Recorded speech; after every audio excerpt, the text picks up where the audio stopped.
from it, destiny arrives all the same. And now it's here. Or should I say, I am here.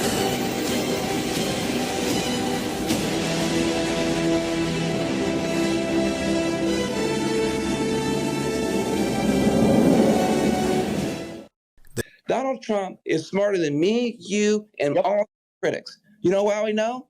Because he has the White House, the Senate, the House. Totally agree. Court, the popular vote. This dude is a phenomenon. He is the most powerful human on earth and in our lifetime. And we're still saying, well, how is this guy? We look like idiots to ordinary people. You're totally right. You're totally right. I love You're totally right. It's so great. You guys, there's 5 stages of grief, and the last one is acceptance. Are we reaching that This right is a now? baby learning to walk. This baby hasn't learned how to talk. This baby hasn't learned how to reason or rational. What we're watching here is not notable. It's only notable in that it's them noticing the first step on the way to adulthood. What I mean by this is, of course, Donald Trump is incredibly smart. Everyone knows this. That's like understanding that gravity exists. Yeah. What they don't understand is the unique combination of things that Donald Trump possesses. I was texting with another old friend of ours last night about J.D. Vance. You know what's interesting about J.D. Vance? Not that he's smart, but that he's smart and he's normal. That's a rare combo. Donald Trump is smart, and believe it or not, normal. And then on top of that, Rachel, strong. And that is what they neglect to continue to appreciate.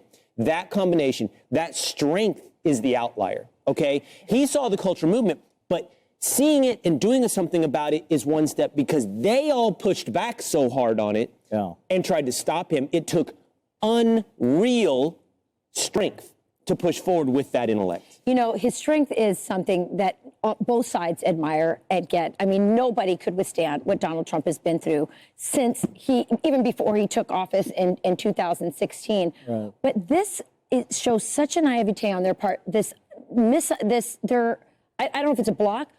Donald Trump doesn't just understand culture. He is pop culture. Yeah. He was tweeting directly to the people back in 2014 and 15, he understood the zeitgeist. I think it's why I always predicted that that's why, or theorized that that's why they hated him so much. He was part of American culture, and he was able to understand I can take strength, intelligence, political savvy, the fact that I don't owe anyone in this town anything, and then his love of pop culture and his ability to understand it and use it to his advantage. I mean, he took a mugshot that was supposed to humiliate him, and it was badass. I'm sorry. That's who he is. And sold millions of T-shirts with that right on it. You know, I've always said, and if you've studied this like we have, obviously, but even if you just sort of look at this at a cursory level, Donald Trump is the one politician, maybe in our lifetimes, I would argue, certainly in our lifetimes, that is one of one. Now, we've said this previously. Some said that about Bill Clinton. A brilliant communicator. Others said it about Barack Obama. But I don't think there's any way you can measure what we have seen over the last 8, 12 years in this singular, unique talent. And I don't think we'll ever have it again. The real question I would have, and not looking too far ahead, is what happens to the party post Donald Trump? Because, again, I think he's truly one of one. I know what happened to the party post Obama. Kamala was Obama. Okay, Kamala was that whole thing, the whole joy thing was a whole curated Obama movement. Okay, and Donald Trump just destroyed it. It's just a Timo version of it. Yeah. It was a Costco. It was a Kirkland brand Costco Temu version of Obama. Yes. It didn't work. Thank you. It's over. His whole